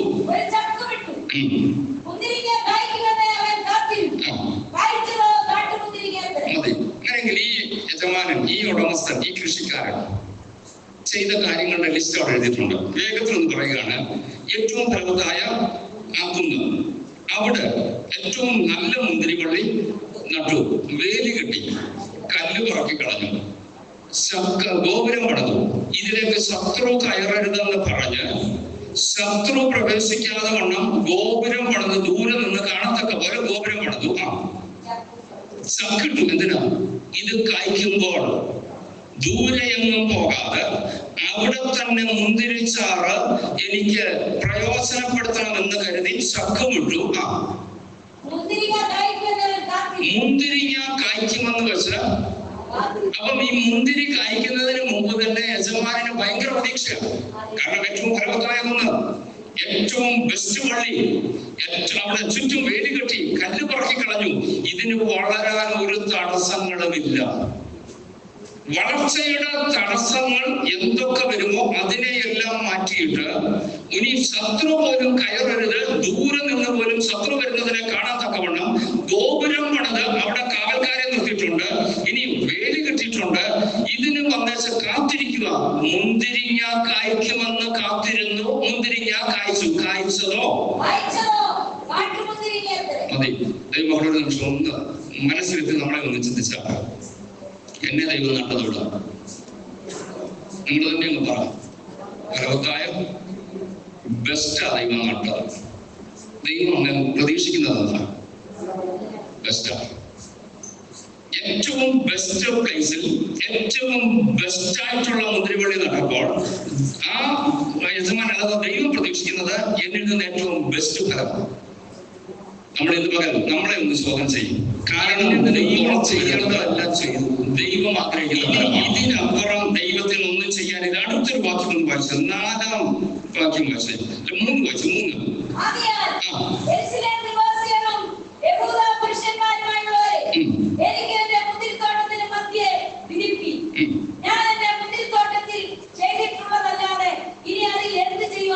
ഇനി എന്താ ചെയ്യാൻ കർത്താവ് ചോദിക്കുന്ന ചോദ്യമാണ്. അല്ലെങ്കിൽ ഉടമസ്ഥൻ മുന്തിരിത്തോട്ടത്തെ വേലി പൊളിക്കുന്നതിന് മുമ്പ് നാട്ടുകാരോട് ചോദിക്കുന്ന ഒരു ചോദ്യമാണ്, ഇനി ഇതിൽ കൂടുതൽ എന്താ ചെയ്യാനുള്ളത്? ഞങ്ങളെല്ലാം ഇനി മുന്തിരിത്തോട്ടത്തെ എല്ലാം വിട്ടിട്ട് നമ്മളിലേക്ക് ഒന്ന് കയറി വാ. നമ്മൾ നിന്ന് ദൈവം പ്രതീക്ഷിക്കുന്ന ചില ഫലമുണ്ട്. ഈ ഫലം കൊടുക്കാതിരിക്കാൻ ദൈവം ഒന്നും ചെയ്യാതിരുന്നിട്ടില്ല. കർത്താവ് ഇനി ഇതിൽ കൂടുതൽ ഞാനെന്തുവാ ചെയ്യാനുള്ളത്? വർഷങ്ങൾക്ക് മുമ്പ് ഇന്നത്തെ സാഹചര്യമല്ല, നമുക്കറിയാം. ഇന്ന് നമ്മുടെ കുഞ്ഞുങ്ങൾക്ക് പഠിക്കാനൊന്നും ഒരു ബുദ്ധിമുട്ടുമില്ല. പഠിക്കണമെന്ന് ആഗ്രഹമുണ്ട്. അവർക്ക് എത്ര ജോബിൽ എത്താനുള്ള എല്ലാ സാഹചര്യങ്ങളും ഉണ്ട്. കാലങ്ങൾക്ക് മുമ്പ് ഇലക്ട്രിസിറ്റി പോലും ഇല്ലാതിരുന്ന ഒരു കാലഘട്ടം കുഞ്ഞുങ്ങൾക്കൊന്നും മനസ്സിലാകുന്നില്ല. ഒരു പ്രായമുള്ള പിതാവ് പറഞ്ഞൊരു വാക്ക് ഞാൻ ഇങ്ങനെ ഓർക്കുന്നുണ്ട്. തന്റെ മകൻ SLC പഠിക്കുമ്പോൾ ഇലക്ട്രിസിറ്റി ഒന്നില്ല, അദേശത്തില്ല, വളരെ റയറാണ്. മകൻ 10ാം ക്ലാസ്സിൽ എത്തിയിട്ടോന്ന് കണ്ട അദ്ദേഹം അതിനുള്ള സാമ്പത്തികമില്ലാഞ്ഞിട്ടും താൻ വീട്ടിൽ ഇലക്ട്രിസിറ്റി അല്ലെങ്കിൽ ലൈൻ വലിച്ചു, കറണ്ട് എടുത്തു. അച്ഛൻ മെഴുകുതിരി വെട്ടത്തോ വിളക്കിന്റെ വെട്ടത്തോ ഇരുന്ന് പഠിക്കണ്ട, അവൻ നന്നായി പഠിക്കട്ടെ എന്ന് പറഞ്ഞ് ആ ലൈൻ വലിച്ചു, കറണ്ട് വരുത്തി. വീട്ടിൽ പശുവുണ്ട്, കൃഷിയുണ്ട്, ഒത്തിരി പണികളുണ്ട്. SLC അല്ലേ, മോനെ ഒരു പണിക്കും പെടത്തില്ല. എടപ്പഞ്ഞ നീ പോയി പഠിച്ചു. അതുവരെ എടപ്പോയി കോച്ച പഠിക്കുക, കപ്പയ്ക്ക് കിടക്കൊക്കെ പറഞ്ഞുകൊണ്ടിരുന്ന അപ്പൻ 10ാം ക്ലാസ്സിൽ വന്നിട്ടോ നല്ല മാർക്കോട് ജയിക്കട്ടെന്നും കണ്ട് ഇല്ലാത്ത പൈസ മുടക്കി ഇലക്ട്രിസിറ്റി വരുത്തി. വീട്ടിലെ ജോലികളൊന്നും ചെയ്യിക്കുന്നില്ല, ട്യൂഷൻ അതൊന്നുമില്ല. അവനെ കൊണ്ട് പഠിക്കാൻ മാത്രമാക്കി. അവിടെ ഒരു റിസൾട്ട് വന്നപ്പോ അച്ഛൻ തോറ്റുപോയി. അപ്പൊ പറഞ്ഞൊരു വാചകം, ഞാൻ ഇതിൽ കൂടുതൽ എന്തോ അങ്ങേർക്ക് ചെയ്യാവുന്നതിന്റെ മാക്സിമം ചെയ്തത് എന്തിനാ അങ്ങനെ അത്രയും മാക്സിമം ചെയ്തത്? ഇവൻ പോച്ച പറിക്കേണ്ട സമയത്ത് അങ്ങേര് പോയി പോച്ച പറിച്ചു, കപ്പയ്ക്ക് കളക്കേണ്ടടുത്ത് അങ്ങേര് പോയി കപ്പ കളച്ചു. മോനെ സ്വസ്ഥമാക്കി വിട്ടത് എന്തിനാ? നല്ല ഫലം കഴിക്കാനോ, നല്ല റിസൾട്ടിന് വേണ്ടിയാണ്. ചോദിച്ച ചോദ്യം ഞാൻ കുറച്ച് ആവർത്തിച്ചോട്ടെ, ഇതിൽ കൂടുതൽ ഞാൻ എന്തോ ചെയ്യും? ദൈവങ്ങളെ നമ്മളെ നോക്കിക്കൊണ്ട് കർത്താവ് ഈ ചോദ്യം ചോദിച്ചാൽ, എന്നെ നട്ടത് എവിടെ? ഫലവത്തായ കുന്നിന്മേല. എനിക്ക് വേണ്ടതല്ല കർത്താവ് തരുന്നില്ലേ? ഇന്ന് പകൽ ആർക്കെങ്കിലും ദൈവത്തിന്റെ നേരെ വിരൽ ചൂണ്ടിക്കൊണ്ട് കർത്താവെ എനിക്ക് ഇന്നൊന്നും തന്നില്ലല്ലോ എന്ന് പറയാൻ ആർക്ക് കഴിയും? നിന്നെ നട്ടത് ഫലവത്തായ കുന്നിന്മേല. നിനക്ക് വേലി കെട്ടി നിന്നെ സംരക്ഷിക്കുമോ? നിനക്ക് വേണ്ടതെന്റെ കർത്താവ് തരുന്നുണ്ട്. ഇന്ന് പകൽ നമുക്ക് ധൈര്യത്തോടെ പറയാൻ കഴിയണം, കർത്താവെ ഒരു നല്ല റിസൾട്ടിന് വേണ്ടി, നല്ല ഫലത്തിന് വേണ്ടി എനിക്ക് വേലി കെട്ടി കാത്തിരിക്കുന്നത്, നല്ല മുന്തിരിങ്ങയ്ക്ക് വേണ്ടി കാത്തിരിക്കുമ്പോൾ കർത്താവെ എന്നിലൂടെ പുറത്തു വരുന്നത് കാട്ടുമുന്തിരിയാണോ? ലേഖനത്തിൽ വായിക്കുന്നതിൽ നമുക്ക് ചിത്രമൊക്കെ അറിയാമല്ലോ. ആത്മാവിന്റെ ഫലം എന്ന് പറഞ്ഞൊരു ലിസ്റ്റ് അവിടെ കാണുന്നുണ്ട്. അങ്ങനെയെങ്കിൽ ഫലവത്തായ കുന്നിന്മേൽ നട്ട് വേണ്ടത് നൽകി, വളം നൽകി, വെള്ളം നൽകി, പരിപാലനം നൽകി കൂടെ ഇരുന്ന് എന്നിൽ നിന്ന് ദൈവം പ്രതീക്ഷിക്കുന്നത് ഈ ഫലമെന്നിലൂടെ പുറത്തു വരാനാണ്. ഒന്ന് വായിച്ചു, 5-ാമത്തെ ലേഖനം 19 ആണെന്ന് തോന്നുന്നു. 19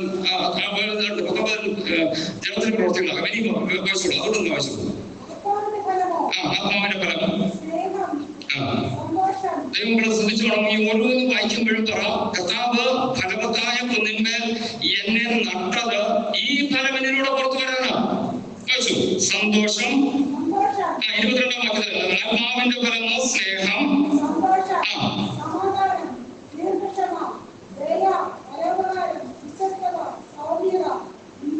അങ്ങനെയെങ്കിൽ എന്തിനാ ഫലവത്തായ കുന്നിന്മേൽ എന്നെ നട്ടത്? ഈ ഫലം എന്നിലൂടെ പുറത്തു വരണം. ഈ 9 ലിസ്റ്റോടെ പറയുന്നുണ്ട്. ഈ 9 കൂടെ ചേർന്നൊരു ഫലം എന്നിലൂടെ പുറത്തു വരാൻ ദൈവം എന്നെ ഫലവത്തായ കുന്നിന്മേൽ നട്ട് വേലി കെട്ടി, കാവൽക്കാരിയാക്കി. വേലി കെട്ടി സംരക്ഷണത്തോടൊപ്പം തന്നെ ദൂരെ നിന്നും ശത്രു വരുന്നെങ്കിൽ ഗോപുരത്തിൽ നിന്നുകൊണ്ട് കണ്ട് മുന്നറിയിപ്പ് കൊടുക്കുക, അല്ലെങ്കിൽ ഇറങ്ങി വന്ന് ആ വേലിക്ക് ഒരു സംരക്ഷണം കൊടുക്കാനായിട്ട് ദൈവം എന്നെ ഫലവത്തായ മുന്തിരിത്തോട്ടത്തിൽ നട്ടത് ഈ ഫലമെന്നിലൂടെ പുറത്തു വരാനാണ്. ഇന്ന് പല ദൈവമക്കളെ ആത്മാർത്ഥമായി നമ്മളെ തന്നെ ഒന്ന് വിലയിരുത്തി വിധി എഴുതി നമുക്ക് നമ്മളോട് ചോദിക്കാം, കർത്താവേ അങ്ങനെ ഫലവത്തായ കുന്നിന്മേൽ നട്ടപ്പോൾ എന്നിലൂടെ പ്രതീക്ഷിക്കുന്ന ഈ ഫലം പുറത്തു വരാൻ കഴിയുന്നുണ്ടോ? അതോ കാട്ടുമുന്തിരിക്കയാണോ എന്നിലൂടെ വരുന്നത്? 19 വയസ്സ് ഇതാ കാട്ടുമുന്തിരിയുടെ അനുഭവം. വായിച്ചോളൂ. ജഡത്തിന്റെ പ്രവൃത്തികളോ. അങ്ങനെയെങ്കിൽ ഒരുമിച്ച് നിർത്തണം. ഞാൻ വേഗത്തിൽ ഭാഗം ഒന്ന് വിശദീകരിക്കാം. നമ്മൾ ആ വാക്യം ഒന്ന് ഓർക്കണം.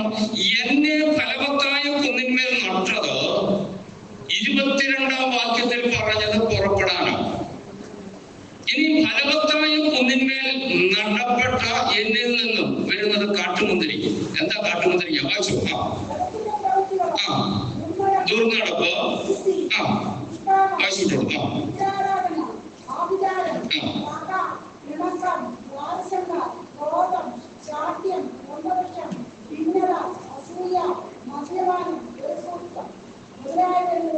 അങ്ങനെയെങ്കിലും ഓർക്കണം, ഏതാ കാട്ടുമുന്തിരി? ഈ പറയുന്നതൊക്കെ കാട്ടുമുന്തിരിക്ക. ദൈവം നട്ടത് എന്തിനാണ്? നല്ല ഫലം കഴിക്കാനാണ്. പക്ഷെ കാട്ടുമുന്തിരിക്ക കഴിച്ചാൽ എന്താ വിശേഷം? കർത്താവ് ചോദിക്കുന്ന ഒരു ചോദ്യമുണ്ട്, ഇതിൽ കൂടെ ഞാൻ ഇനി എന്താ ചെയ്യാനാ? ഇതിനപ്പുറം എന്നെ കൊണ്ടൊന്നും പറ്റത്തില്ല എന്ന് പറഞ്ഞാൽ മാക്സിമം ചെയ്ത് കഴിയും. അന്നേരമാണല്ലോ നമ്മൾ സാധാരണ ആ വാക്ക് ഉപയോഗിക്കുന്നത്. ഇനി ഇതിനപ്പുറം എനിക്ക് ഒന്നും ചെയ്യാന്ന് പറഞ്ഞാൽ എനിക്ക് ഇത് ചെയ്യാൻ ഒക്കത്തില്ല, കാരണം ഇതിൽ കൂടുതലൊന്നും ചെയ്യാനില്ല. ഈ തോട്ടത്തിൽ നിന്നും ദൈവം പ്രതീക്ഷിക്കുന്ന ചില ഫലങ്ങൾ, ഈ ഫലം എന്നിലൂടെ വരുന്നില്ലെങ്കിൽ, ഇനി അതും കൂടെ ഞാൻ പറഞ്ഞോട്ടെ, ഫലം വരുന്നില്ലെന്ന് മാത്രമല്ല, ഈ തോട്ടക്കാരന് ഉണ്ടായ വിഷമം ഈ മുന്തിരിവളയിൽ നിന്ന് കായ്ച്ചത് കാട്ടുമുന്തിരിക്ക. ഇത്രയും സൗകര്യങ്ങൾ ഒരുക്കി കൊടുത്തിട്ട് സ്നേഹം പുറപ്പെടേണ്ടതിന് പകരം അസൂയ എന്നിലൂടെ പുറത്തു വന്നാൽ, ആ പറയപ്പെട്ട ലിസ്റ്റിൽപ്പെട്ട 15 കാര്യത്തിൽ ഏതെങ്കിലും, ഒരുപക്ഷെ എല്ലാം നമ്മളിലില്ല, അതിലേതെങ്കിലും കാട്ടുമുന്തിരിങ്ങ കായ്ച്ചാൽ കർത്താവ് ചെയ്യുന്ന കാര്യം, വീണ്ടും നടക്കുന്നതായിട്ട് ഇത് മറക്കണ്ട, ഇത് അവിടെ നിൽക്കട്ടെ, അത് നിങ്ങളുടെ ഓർമ്മയിലുണ്ടല്ലോ, അത് നിർത്തിക്കൊണ്ട് നമ്മുടെ സേവനൊക്കെ വീണ്ടും തുടങ്ങുന്നുണ്ട്. ഇതിൽ നേരത്തെ വായിച്ച് അവസാനിപ്പിച്ചെടുത്തു തുടങ്ങിയ ഇനി അതിലെന്താ ചെയ്യാനുള്ളത്?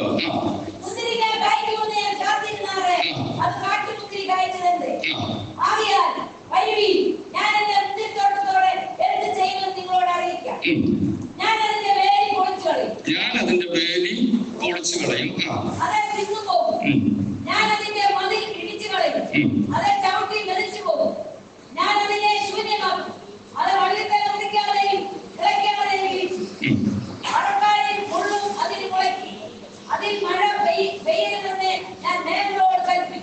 ആറാം വാക്യം നമ്മൾ ശ്രദ്ധിച്ചല്ലോ. ഞാൻ വേലി പൊളിക്കും, മതിലിടിച്ചു കളയും, അത് ചവിട്ടി മെതിച്ചു പോകും, ഞാൻ അതിനെ ശൂന്യമാക്കും, അത് വള്ളിത്തല മുറിക്കാതെയും കിളർക്കാതെയും ഇരിക്കും.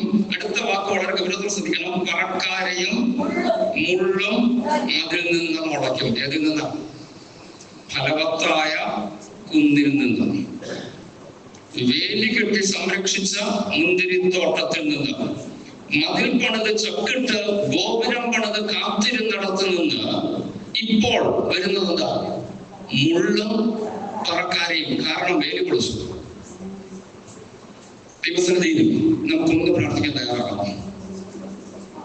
ദൈവത്തിന് എന്നെ വേലി കെട്ടി സംരക്ഷിക്കാൻ പദ്ധതിയുണ്ട്.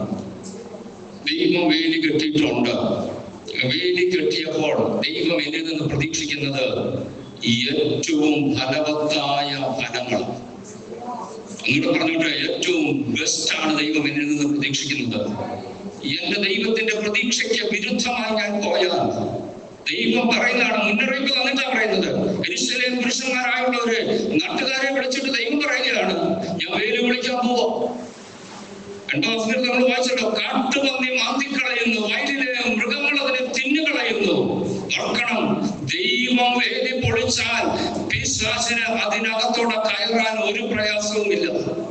നമുക്ക് ദൈവത്തോട് ഈ ദിവസങ്ങളിൽ പ്രാർത്ഥിക്കേണ്ടത്, കർത്താവേ, എന്നിൽ നിന്ന് ഫലം കഴിക്കേണ്ടതിന് പകരം കാട്ടുമുന്തിരിയാ കഴിക്കുന്നതെങ്കിൽ കർത്താവേ, പിന്നെ അന്ന് നോക്കി നിൽക്കത്തില്ല. ഒരുപക്ഷെ ഒരവസരം കൂടെ തന്നെന്ന് വന്നേക്കാം. എന്നാൽ അതിനുശേഷം എന്റെ കർത്താവ് വേലി പൊളിച്ചാൽ, ദൈവം വേലി പൊളിച്ചാൽ ലോകത്ത് ഒരു മനുഷ്യർക്ക് അതിനെ തടഞ്ഞു നിർത്താൻ കഴിയത്തില്ല. മുള്ളും പറക്കാരെയും വളർന്നു കയറുമ്പോൾ ഓർത്തോണം, ഇത് ഫലവത്തായ കുന്നിന്മേലാണ് ഉണ്ടായത്. നമ്മൾ നമ്മുടെ ജീവിതത്തിൽ ഒന്ന് പരിശോധിച്ചാണ്, ദൈവം എന്നെ ഒരു ഏറ്റവും ഫലപുഷ്ടമായ ഒരു കുന്നിന്മേലാക്കിയപ്പോൾ, ദൈവസഭ എന്ന കുന്നിന്മേൽ ദൈവം എന്നെ ആക്കിയപ്പോൾ, എന്നിൽ നിന്ന് ദൈവം പ്രതീക്ഷിക്കുന്ന ഫലം കൊടുക്കുവാൻ കർത്താവേ കഴിയുന്നില്ലെങ്കിൽ എന്റെ ജീവിതത്തെ ഒന്നുകൂടെ പുനഃപരിശോധിച്ച് യഥാസ്ഥാനപ്പെടാൻ എനിക്ക് കൃപ തരണമേ ദൈവത്തോട് പ്രാർത്ഥിച്ചാണ്. സങ്കീർത്തനക്കാരനാണ് പറയുന്നത്, ഞങ്ങളെ യഥാസ്ഥാനപ്പെടുത്തണമേ, ഞങ്ങൾ രക്ഷപ്പെടേണ്ടതിന് തിരുമുഖം ഞങ്ങളുടെ മേൽ പ്രകാശിപ്പിക്കണമേ. ഞാൻ വീണ്ടും പറഞ്ഞോട്ടെ, ദൈവത്തോട് പ്രാർത്ഥിച്ച് ഞങ്ങളെ യഥാസ്ഥാനപ്പെടുത്തണം കർത്താവേ, തിരുമുഖം പ്രകാശിപ്പിക്കണം കർത്താവേ. രക്ഷപ്പെടാൻ യഥാസ്ഥാനപ്പെടുത്തല്ലാതെ വേറെ മാർഗമില്ല. ഞാൻ യഥാസ്ഥാനപ്പെട്ടില്ലെങ്കിൽ എന്റെ ദൈവം എന്റെ വേണ്ടി പൊളിക്കും. മുന്നോട്ട് പോവുകയാണ്. ദൈവം ചിലപ്പോൾ ഒരു സെക്കൻഡ് ചാൻസ് കൂടെ തരാൻ സാധ്യതകളുണ്ട്. അത് ഒരുപക്ഷെ ലാസ്റ്റ് ചാൻസ് ആകും.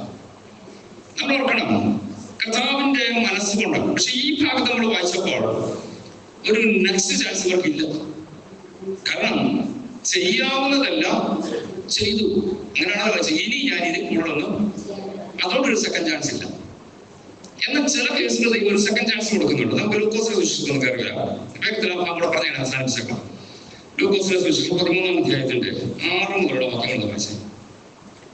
അവൻ ഈ ഉപമയിൽ പറഞ്ഞു, ഒരുത്തന് തന്റെ മുന്തിരിത്തോട്ടത്തിൽ നട്ടിരിക്കുന്ന ഒരു അത്തിവൃക്ഷം ഉണ്ടായിരുന്നു. അവൻ അതിൽ ഫലം തിരഞ്ഞു വന്നു, കണ്ടില്ല താൻ.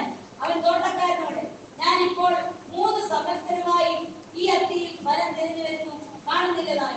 അതിനെ വെട്ടിക്കളക, അത് നിലത്തെ നിഷ്ഫലമാക്കുന്നതിനെ എന്ന് പറഞ്ഞു. അതിനെ അവൻ, കർത്താവേ, ഞാൻ അതിന് ചുറ്റി കിളച്ചു വളമിടുവോളം ഈ ആണ്ടും കൂടെ നിൽക്കട്ടെ, നേരെ കായ്ച്ചില്ലെങ്കിലോ ഇല്ലെങ്കിൽ വെട്ടിക്കളയാൻ ഉത്തരം പറഞ്ഞു. മുന്തിരിത്തോട്ടത്തിൽ നട്ടിരുന്ന അതിവൃക്ഷം, ഇതിന് വളരെ പ്രാധാന്യം നമ്മൾ കാണണം. മുന്തിരിത്തോട്ടത്തിൽ നോർമലി മറ്റു വൃക്ഷം നടത്തില്ല. ആവർത്തന പുസ്തകത്തിൽ പ്രമാണം കൊടുക്കുമ്പോൾ അതൊന്ന് വായിച്ചായിരുന്നു. എന്നിട്ട് ഇതിന്റെ ഗൗരവം അങ്ങോട്ട് മനസ്സിലാകും. 22-ാം അധ്യായം എടുത്താണ്. ആവർത്തന പുസ്തകം 22-ാം അധ്യായത്തിന്റെ 9-ാം വാക്യം ഒന്ന് വായിച്ചത്. നിന്റെ മുന്തിരിത്തോട്ടത്തിൽ വേറൊരു വക വിത്തും ഇടരുത്. വളരെ ഗൗരവത്തോടെ അന്ന് പ്രമാണം കൊടുത്തപ്പോൾ പറഞ്ഞു, മുന്തിരിത്തോട്ടത്തിൽ മുന്തിരിയെ ആകാവുള്ളൂ, വേറൊരു വിത്തും. പക്ഷെങ്കിൽ ഈ തോട്ടക്കാരൻ, അദ്ദേഹത്തിന് എന്തോ മനസ്സ് തോന്നി, മുന്തിരിത്തോട്ടത്തിൽ, നമ്മൾ വായിച്ചു തുടങ്ങുന്നത് എങ്ങനെയാണല്ലോ, ലൂക്കോസിലേക്ക് വീണ്ടും മടങ്ങി വരിക. അവൻ ഈ ഒരുത്തിന് തന്റെ മുന്തിരിത്തോട്ടത്തിൽ നട്ടിരുന്നവരും അത്യവൃക്ഷം ഉണ്ടായിരുന്നു. മുന്തിരിത്തോട്ടത്തിൽ ഒരു അത്യവൃക്ഷം നടാൻ മനസ്സായി. ഞാൻ ഭാഗം ഒന്ന് വിശദീകരിക്കാം, നിങ്ങൾ സ്വന്തമായിട്ട് കേൾക്കണം. മുന്തിരിത്തോട്ടത്തിൽ യാതൊരു വക വിത്തും ഇടരുതെന്ന പ്രമാണമുള്ളപ്പോൾ ഇദ്ദേഹത്തിന് മനസ്സ് തോന്നി, ഈ മുന്തിരിത്തോട്ടത്തിൽ എന്തോടെ നട്ടു? അത്യവൃക്ഷം നട്ടു. അത്യവൃക്ഷം നട്ടപ്പോൾ ഈ അത്തിയെ, അല്ലെങ്കിൽ നമുക്ക് അല്പം മനസ്സിലാകുന്ന ഭാഷ പറഞ്ഞാൽ, ഈ തോട്ടക്കാരന്റെ ഔദാര്യമായിരുന്നു. മനസ്സിലാക്കണം, അത്തിയുടെ അവകാശമല്ല. അത്തിക്ക് ഇതിനകത്ത് വളരാനുള്ള സാധ്യതയില്ല. പക്ഷെ തോട്ടക്കാരൻ മനസ്സ് തോന്നി, അപ്പോട്ട് ഒരു അത്തി കൂടെ ചെയ്തേക്കാം, നട്ടേക്കാം. ഞാൻ വീണ്ടും പറഞ്ഞോട്ടെ, ദൈവത്തിന്റെ ഔദാര്യമാണ് നമ്മളെ ഒക്കെ ദൈവം വിളിച്ചെന്ന് പറയുന്നത്. കരുണയാ, സ്നേഹമാ, അല്ല എന്റെ അവകാശമല്ല. നമുക്കൊക്കെ അറിയാതൊരു തോന്നലുണ്ട്. ദൈവസന്നിധിയിലേക്ക് വന്ന് കുറെ കാലം കഴിയുമ്പോഴത്തേക്ക് ഞാൻ മകനാ, മകളാ, ഞാൻ അവകാശിയാ, ഞാൻ അതാ ഇതാ. വീണ്ടും ഞാൻ പറഞ്ഞോട്ടെ, ദൈവത്തിന് സ്നേഹം തോന്നിയത് കൊണ്ട്, കരുണ തോന്നിയത് കൊണ്ട് എന്നെ കൊണ്ട് ഈ തോട്ടത്തിൽ നടന്നേ ഉള്ളൂ. എപ്പോഴും ആ ബോധ്യം എനിക്കുണ്ടാകണം, കർത്താവേ, എന്റെ അവകാശം ഒന്നുമല്ല, എന്നെ ശ്രേഷ്ഠന്മാർ എത്രയോ പേര് ഈ ദേശത്തുണ്ടായിട്ട്, എന്റെ കുടുംബത്തിലുണ്ടായിട്ട്, ഞങ്ങളുടെ ചർച്ചക്കാരുടെ നടുവിലുണ്ടായിട്ട് എന്നെ തെരഞ്ഞെടുത്ത് ഈ തോട്ടത്തിൽ നട്ട ദൈവമേ, അങ്ങയുടെ സ്നേഹത്തിനായി ഞാൻ നന്ദി പറയുന്നു. എന്നോട് പറഞ്ഞോട്ടെ, ഈ അത്തി അവിടെ നിൽക്കുന്നെങ്കിൽ തോട്ടക്കാരന്റെ ഔദാര്യമാണ്. പക്ഷെ ഈ തോട്ടക്കാരൻ ഓരോ വർഷവും അത്തിപ്പഴത്തിന്റെ കാലത്ത് അവിടെ വന്നേച്ച് ഫലം തേടുക. 1-ാം വർഷം അന്ന് സാരമില്ല, അടുത്ത വർഷം കായ്ക്കുമായിരിക്കും. സെക്കൻഡ് ഇയർ വീണ്ടും നോക്കി, ഫലമില്ല, അടുത്ത വർഷം കായ്ക്കും. 3-ാം വർഷം വന്നപ്പോൾ അങ്ങനത്തെ ഒരു കാര്യം മനസ്സിലായി, ഈ അത്തി എന്ത് ചെയ്യത്തില്ല, കായ്ക്കത്തില്ല. യജമാനൻ തോട്ടക്കാരനോട് പറഞ്ഞൊരു വാക്കുണ്ട്, അതിനെ വെട്ടിക്കള, അത് നിലത്തെ ഇതിവിടെ നിന്നത് കൊണ്ട് ഈ മുന്തിരി വള്ളി പോലും ചൊവ്വേ നേരെ കായ്ക്കുന്നില്ല. ഈ മുന്തിരിക്ക് ഫലം ഉണ്ടാകണമെങ്കിൽ എന്തോ ചെയ്യും? വെട്ടിക്കളക.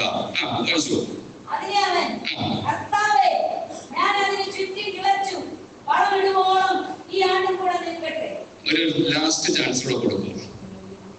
3 വർഷവും ഫലം തിരഞ്ഞു വന്ന യജമാനന് ഫലം കൊടുക്കാതിരുന്ന ആ അത്തിക്ക് വേണ്ടി മറ്റാരോ മധ്യസ്ഥ ചെയ്യുക.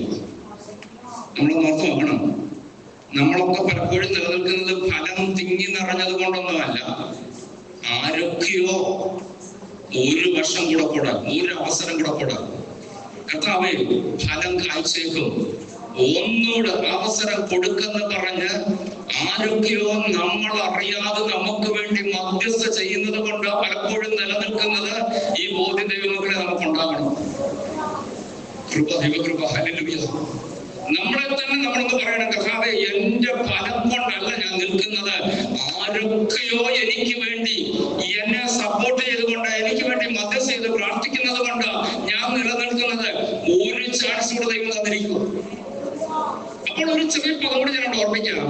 ഈ ലാസ്റ്റ് ചാൻസിൽ ആ തോട്ടക്കാരൻ പറയുന്ന ഒരു വാക്കുണ്ട്. അതിനു മുമ്പ് ഞാൻ അതിന് ചുറ്റും കിളച്ച് അവിടെ പറഞ്ഞു പോകാം.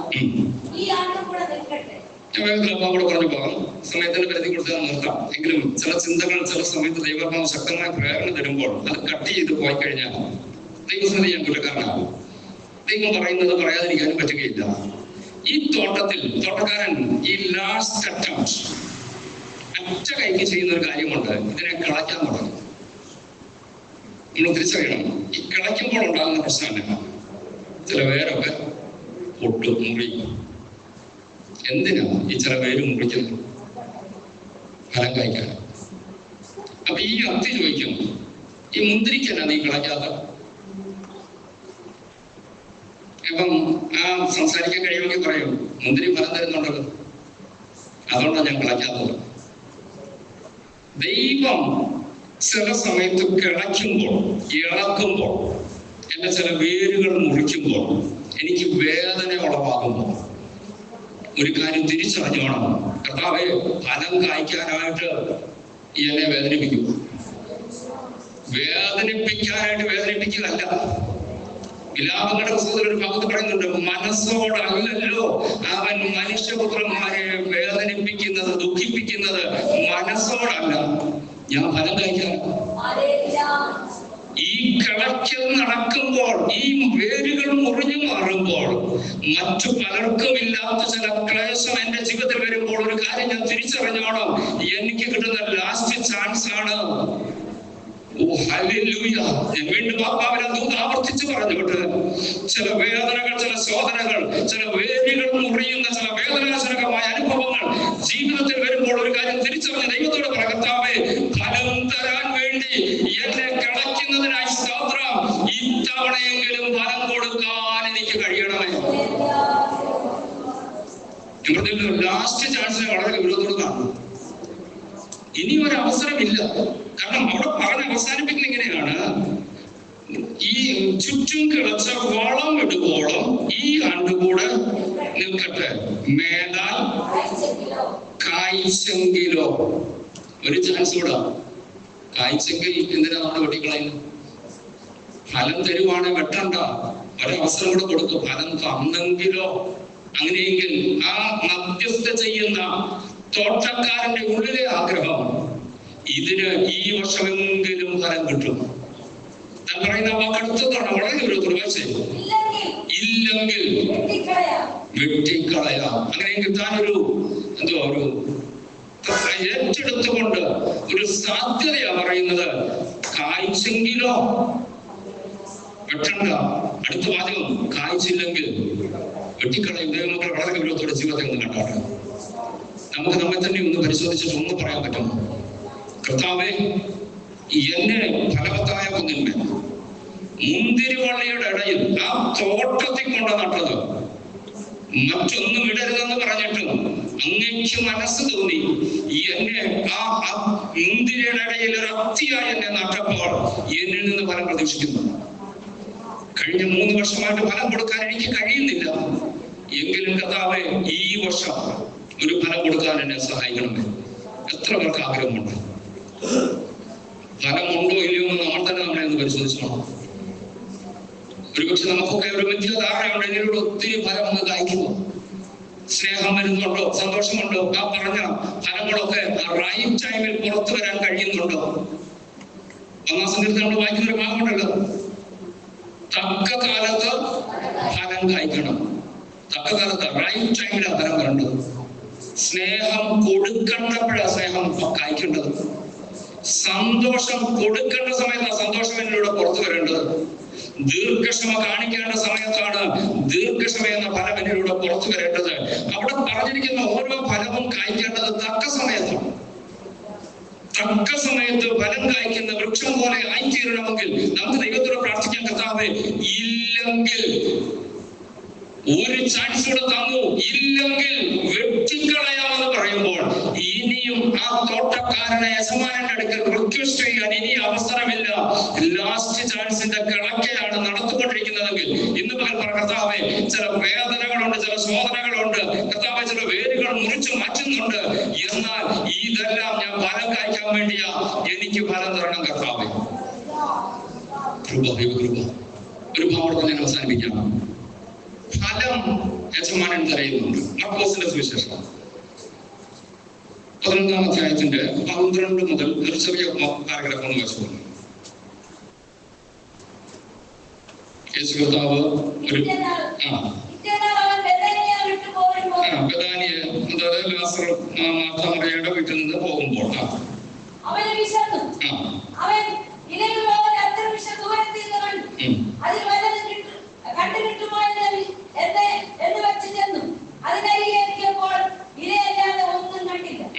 അതെ, അത്തിപ്പഴത്തിന്റെ കാലമല്ല. അവൻ അതിനോട്, നീ ഇനി നിങ്ങൾ നിന്ന് എന്നേക്കും ആരും വലന്ന് നിന്നാതിരിക്കട്ടെ എന്ന് പറഞ്ഞു. അതിനെ ശിഷ്യന്മാർ കണ്ടു. ഇനി 20-ാം വാക്യം കൂടെ വായിച്ചു.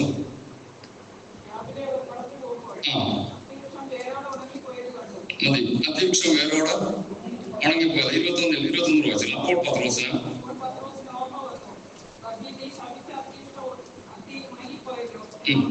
മതി. ആ ഭാഗത്ത് നമുക്ക് ആ ചരിത്രം വേഗം പറഞ്ഞു പോകാം. യേശു ബഥാനിയിലെ ഭവനത്തിൽ നിന്ന് രാവിലെ പോകുമ്പോൾ യേശുവിന് വിശന്നു. ബഥാനിയിലെ ഭവനം യേശു പോകുമ്പോഴൊക്കെ പാർത്തത് ലാസറിന്റെ ഭവനമാണ്. മാർത്ത മറിയ, ലാസർ. അതേക്കുറിച്ച് ചരിത്രകാരൻ ഒത്തിരി ചരിത്രമൊക്കെ പറയുന്നുണ്ട്. ഞാൻ ഭാഗത്തേക്കെല്ലാം ഇറങ്ങുന്നില്ല. എന്താണേലും രാവിലെ ബ്രേക്ക്ഫാസ്റ്റ് കഴിക്കാതെ യേശു ആ വീട്ടിൽ നിന്ന് പോയത്. അതിന്റെ അർത്ഥം പക്ഷെ അവിടെ കാണത്തില്ല അവരുടെ വീടിന്റെ സാഹചര്യം. പോയ വഴിക്ക് യേശുവിന് വിശന്നപ്പം യേശു ഒരു അത്തി കണ്ടു. അത്തിയിൽ ഫലം ഉണ്ട് എന്ന് കരുതി യേശു അത് തിരഞ്ഞു. ഫലം കണ്ടില്ല. അവിടെ പ്രത്യേക ഒരു പദം കൂടെ എഴുതിയിട്ടുണ്ട്, അത് അത്തിപ്പഴത്തിന്റെ. അപ്പൊ ഒത്തിരി ചിന്താക്കുഴപ്പമുണ്ടാവും. അതെന്താ കർത്താവേ അങ്ങനെ ചെയ്തത്? അത്തിപ്പഴത്തിന്റെ കാലം അല്ലെങ്കിൽ പിന്നെന്തിനാ അതിൽ പോയി തിരഞ്ഞത്? അപ്പൊ കുറ്റക്കാരനാരോ? യേശു. അത്തിപ്പഴത്തിന്റെ കാലത്ത് മാങ്ങ കായ്ച്ചു നിൽക്കുന്ന സമയത്ത് മാവൻ, അല്ലെങ്കിൽ പ്ലാവ്, ചക്ക കായ്ച്ചു നിൽക്കുന്ന സമയത്ത് പ്ലാവിനെയോട് ചിന്തിച്ച് ചക്കയുണ്ട്. ഇതിനൊക്കെ ഒരു സീസൺ ഉണ്ടല്ലോ. സീസൺ അല്ലാത്തപ്പോ ചിന്തിച്ച് ചക്ക, ഈ പ്ലാവെ ചക്കയില്ലെന്ന് പറഞ്ഞൊരു കാര്യമുണ്ട്. അല്ലെങ്കിൽ യേശു അവിടെ ചെയ്തത് ഒരു ഭാഗത്ത് നമ്മൾ നോക്കുമ്പോൾ യേശു നീയല്ലേ കുറ്റക്കാരൻ. അത്തിപ്പഴത്തിന്റെ കാലമല്ല, പിന്നെന്തിനാ പോയി തപ്പാൻ പോയത്? എന്നിട്ട് ശപിക്കുന്നു. ഇതെന്തൊരു ഇടപാടാ? രണ്ട് ചിന്തകൾ അതിൽ നിന്ന് ഞാൻ പറഞ്ഞ് മുന്നോട്ട് പോകാം. ഒന്നാണ് ആവർത്തന പുസ്തകത്തിൽ, പുറപ്പാട് പുസ്തകത്തിലൊക്കെ വായിക്കണ്ട, ഈ വൃക്ഷങ്ങൾ ഫലം കായ്ക്കുമ്പോൾ തീർത്ത് പറിക്കരുത് എന്നൊരു ഇതുണ്ട്. വയൽ കൊയ്യുമ്പോൾ അരുവി ചേർത്ത് കൊയ്യരുത്. നിന്റെ ഒലിവ് മരം, അത്തിമരം, ഇതിൽ നിന്നൊക്കെ ഫലം പറിക്കുമ്പോൾ തീർത്ത് പറിക്കരുത്, കുറച്ച് അവിടെ ഇട്ടേക്കണം. ഇത് അനാഥനും പരദേശിക്കും വേണ്ടുള്ളൂ. അങ്ങനെയെങ്കിൽ ഈ മരത്തിൽ അത്തിപ്പഴത്തിന്റെ കാലം കഴിഞ്ഞിട്ടും കുറച്ച് അവിടെ നിർത്താമായിരുന്നു. പക്ഷെ ഈ ഉടമസ്ഥൻ ചെയ്തത് തീർത്ത് കുറച്ചുകൊണ്ട് പോയി. പ്രമാണം കൊടുത്തിട്ടുണ്ട്, കുറച്ചവിടെ ഇട്ടേക്കാം. വഴിയെ പോകുന്ന ആരെങ്കിലും പാവപ്പെട്ടവൻ വിശന്നവൻ വന്നെങ്കിൽ അവന് വേണ്ടി കുറെ നീ അവിടെ ഇട്ടേക്കണം എന്നുള്ള പ്രമാണം ഈ ഉടമസ്ഥൻ പാലിച്ചില്ല. യേശു കർത്താവ് പറഞ്ഞു, ന്യായപ്രമാണം അനുസരിക്കാത്ത അവന്റെ അത്തി വേണ്ട. യേശു ശപിച്ചു, തുടങ്ങി. രണ്ടാമതൊരു ചിന്ത, അത്തിയിൽ ഏതെന്ന് അറിയുന്നത് ഫലമുള്ള കാലത്ത്. ഈ ഫലമുള്ള കാലത്ത് അത്തി ഒരുപക്ഷെ നമ്മുടെ നാട്ടിൽ പലയിടത്തുണ്ട്, നമ്മളൊക്കെ കണ്ടു കാണും. ഈ ഇലയുടെ അടിയിലാണ് ഫലം നിൽക്കുന്നത്. ഈ ഫലം കായ്ക്കുമ്പോൾ ഇതിന്റെ ഇല വലുതാവും. ഈ ഫലം ഇലയ്ക്കടിയിൽ സുരക്ഷിതമാണ്.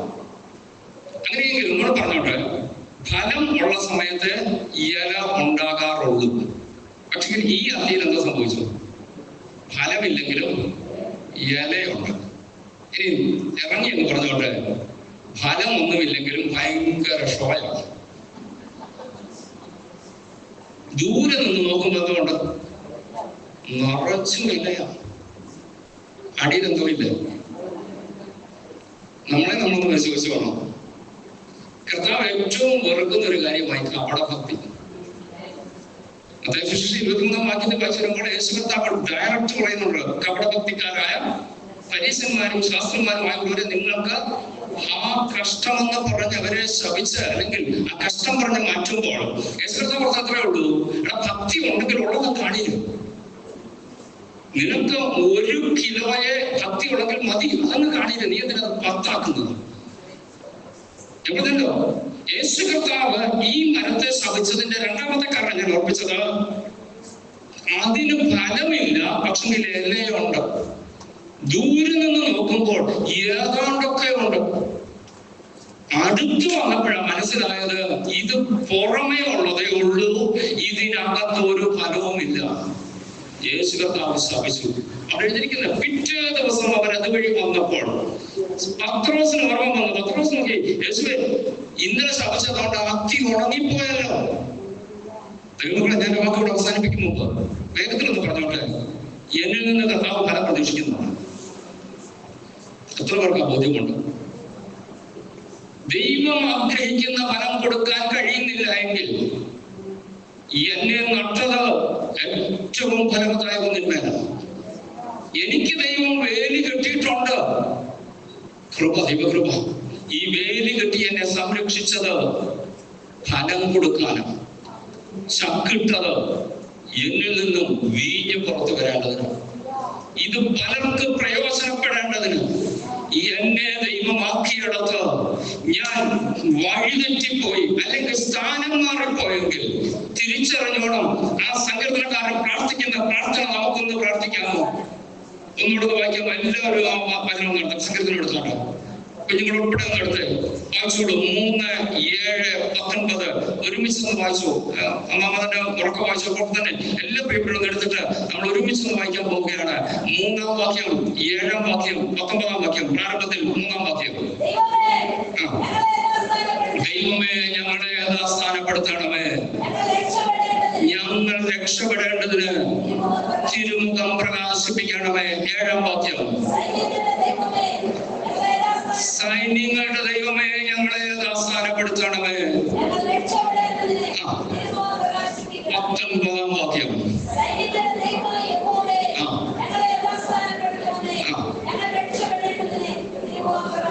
ഇന്ന് പകൽ എത്ര പേർക്ക് പ്രാർത്ഥിക്കാൻ കഴിയും? എന്റെ വാക്കോട് അവസാനിപ്പിക്കുകയാണ്. നമുക്കൊരു ദൈവത്തോട് പറഞ്ഞു, കർത്താവേ, സൈന്യങ്ങളുടെ ദൈവമായ യഹോവേ ഞങ്ങളെ യഥാസ്ഥാനപ്പെടുത്തണമേ, രക്ഷപ്പെടേണ്ടതിന് തിരുമുഖം പ്രകാശിപ്പിക്കണമേ. യഥാസ്ഥാനപ്പെട്ടില്ലെങ്കിൽ വേലി പൊളിക്കും. വേലി കെട്ടി സംരക്ഷിച്ച എനിക്കിനി ഇതിനപ്പുറം ഒന്നും തരാനില്ല. ഞാൻ നിങ്ങളോട് പറഞ്ഞിട്ട് അത് നിങ്ങൾ വായിക്കുന്നുണ്ട്, അവസാനത്തുള്ള രക്തം വരെയും എനിക്ക് വേണ്ടി ഊറ്റി തന്ന എന്റെ കർത്താവിന് ഇതിനപ്പുറം എന്താ എനിക്ക് വേണ്ടി ചെയ്യാനുള്ളത്? ക്രൂശിൽ ആ പടയാളി കുത്തിയപ്പോൾ രക്തവും വെള്ളവും കൂടെ പുറപ്പെട്ടു. അതിന്റെ അർത്ഥം ഇനി ആ ശരീരത്തിൽ രക്തമില്ല. തന്റെ അവസാനത്തുള്ള രക്തം വരെയും നമ്മുടെ പാപങ്ങളുടെ പരിഹാരത്തിന് വേണ്ടി എന്നെ ഒരു ദൈവപൈതലാക്കി തീർക്കുവാൻ, ഇന്ന് ഇത്രയും സന്തോഷ സമാധാനം ഞാൻ അനുഭവിക്കാൻ എന്റെ കർത്താവ് എനിക്ക് വേണ്ടി ഇനിയും ഇതിനപ്പുറം ഒന്നും ചെയ്യാനില്ല. ചെയ്യാനുള്ളതെല്ലാം എന്റെ കർത്താവ് ചെയ്തു കഴിഞ്ഞു. ഇനി എന്നിൽ നിന്ന് പ്രതീക്ഷിക്കുന്നത് ഫലമാണ്. ഓ ഹല്ലേലൂയ. നമുക്ക് ദൈവത്തോട് പ്രാർത്ഥിക്കാൻ, കർത്താവേ എന്നിൽ നിന്നും ആത്മാവിന്റെ ഫലം പുറപ്പെടുവാൻ പ്രതീക്ഷയോട് കാത്തിരുന്നിടത്ത് ചില ജഡത്തിന്റെ പ്രവർത്തികളായ കാട്ടുമുന്തിരി കായ്ച്ചുകൊണ്ട് കർത്താവേ എന്റെ ദൈവത്തെ വേദനിപ്പിക്കാൻ ഇടവരരുത്. യേശുവിന്റെ നാമത്തിൽ, അധികാരമുള്ള നാമത്തിൽ ഇന്ന് മക്കൾ ദൈവമക്കളെ നമുക്ക് ഒരുമിച്ച് ദൈവത്തോട് പ്രാർത്ഥിക്കാം. പ്രാർത്ഥിക്കാൻ. കർത്താവേ, എന്നിലൂടെ പുറപ്പെടേണ്ടത് കാട്ടുമുന്തിരി അല്ല, ജഡത്തിന്റെ പ്രവൃത്തികളല്ല. അവിടെ പറയുന്നുണ്ട്, ഈ വക പ്രവർത്തിക്കുന്നവർ ദൈവരാജ്യം അവകാശമാക്കത്തില്ല. ഇന്നലെ വരെ സംരക്ഷിച്ച് സൂക്ഷിച്ച് വേലികെട്ടി പരിപാലിച്ച എന്റെ കർത്താവ് എന്നിൽ നിന്നും കാട്ടുമുന്തിരി പുറത്തു വന്നാൽ എന്റെ വേലി പൊളിക്കാൻ സാധ്യതയുണ്ട്. എന്റെ കർത്താവ് മുന്നറിയിപ്പ് തന്നിട്ട് വേലി പൊളിക്കത്തുള്ളൂ. കർത്താവ് വേലി പൊളിക്കുന്നതിന് മുമ്പ് നമുക്ക് ദൈവത്തോട് പറയാം, കർത്താവേ, ഇല്ല, ഒരവസരം കൂടെ തന്നാൽ, കിളച്ചു വളമിട്ടാൽ മേലാൽ കാഴ്ചെങ്കിലോ. ആ മധ്യസ്ഥക്കാരൻ പ്രാർത്ഥിക്കുകയാണ്, ഒരവസരം കൂടെ കൊടുക്ക, മേലാൽ കാഴ്ചെങ്കിലോ, ഇല്ലെങ്കിൽ വെട്ടിക്കളഞ്ഞു. അവസരത്തെ നഷ്ടമാക്കരുത്. ദൈവം തന്ന ചാൻസസ്, ദൈവമക്കളെ നമ്മൾ നഷ്ടമാക്കരുത്. ദൈവത്തോട് പറയാം, കർത്താവേ, എനിക്കൊരു അവസരം കൂടെ ദൈവം തന്നപ്പോൾ ഈ അവസരത്തെ പ്രയോജനപ്പെടുത്തി പോകാനുള്ള കൃപ എനിക്ക് തരണമേ. ദൈവത്തോട് പ്രാർത്ഥിക്കാം. അടുത്ത ചിന്ത നമ്മൾ ചിന്തിച്ചത്, കപട ഭക്തി ദൈവത്തിന് ഇഷ്ടമല്ല. എന്നിൽ ഫലം കായ്ക്കാൻ വരുമ്പോൾ എന്റെ പുറമേ ഉള്ള ചിലത് കണ്ടുകൊണ്ട് എന്റെ ദൈവം നോക്കുമ്പോൾ ദൈവത്തിന് പുറമേ ഉള്ളതല്ല വലുത്, എന്റെ ഷോയല്ല ദൈവത്തിന് വലുത്. എന്റെ ദൈവത്തിന് ആവശ്യം എന്റെ ഫലമാണ്. നമുക്ക് ദൈവത്തോടൊന്ന് പ്രാർത്ഥിക്കാം, കർത്താവേ, അങ്ങ് തിരയുമ്പോൾ ഒരു ഫലമെങ്കിലും തരുവാൻ. ദൂരെ നിന്ന് നോക്കുമ്പോൾ എന്നിൽ ഒത്തിരി ഫലമുണ്ടെന്നൊക്കെ തോന്നുന്നുണ്ട്, എനിക്ക് അറിയത്തുള്ളല്ലോ എന്നിൽ ഫലമില്ലെന്ന്. കർത്താവേ, ഈ ദിവസങ്ങളിൽ എന്നിലൂടെ ചില ഫലം പുറത്തു വരണം. കർത്താവേ, ഇല്ലെങ്കിൽ ശാപത്തിനടുത്തതായി മാറും. നമ്മളോട് വായിച്ചതുപോലെ, മുള്ളും പറക്കാരെയും കിളിർക്കത്തക്കവണ്ണം ശാപത്തിനടുത്തതായി ചില വേലി പൊളിഞ്ഞു പോകാതിരിക്കേണ്ടതിന് നമുക്ക് ഒരുമിച്ച് ദൈവത്തോട് പ്രാർത്ഥിക്കാം. എല്ലാ പ്രിയപ്പെട്ട കണ്ണുകൾ ദൈവത്തെ സമർപ്പിച്ചൊന്ന് പ്രാർത്ഥിച്ചാൽ. കർത്താവേ, ഞങ്ങളെ യഥാസ്ഥാനപ്പെടുത്തണമേ. ഞങ്ങൾ രക്ഷപ്പെടേണ്ടതിന് തിരുമുഖം ഞങ്ങളുടെ മേൽ പ്രകാശിപ്പിക്കണമേ. അങ്ങനെ പ്രാർത്ഥിച്ചു പറഞ്ഞോട്ട്, യഥാസ്ഥാനപ്പെട്ടില്ലെങ്കിൽ വേലി പൊളിക്കും. നമുക്ക് ദൈവത്തോട് പ്രാർത്ഥിക്കാം, കർത്താവേ, ഞങ്ങൾക്ക് രക്ഷപ്പെടണം, ഞങ്ങൾക്ക് രക്ഷപ്പെടണം. കർത്താവേ, തിരുമുഖം ഞങ്ങളുടെ മേൽ പ്രകാശിപ്പിക്കണമേ. എന്നെ ആക്കിയെടുത്ത് വിശ്വസമായി നിൽക്കാനായിട്ട്, എന്നെ വിളിച്ച വിളിക്കനുസരിച്ച് ചെയ്യുവാനായിട്ട് കർത്താവേ, എനിക്ക് കൃപ തരണമേ. നമുക്ക് ഏൽപ്പിച്ചു കൊടുക്കാം. വലിയവരായ ദൈവം അതിനിടയാക്കട്ടെ എന്നുള്ള പ്രാർത്ഥനയോട് ഞാൻ എന്റെ വാക്കുകൾക്ക് വിരാമം കൊടുക്കട്ടെ. ദൈവം നമ്മളെ എവരെയും സഹായിക്കുകയും അനുഗ്രഹിക്കുകയും ചെയ്യുമാറാകട്ടെ.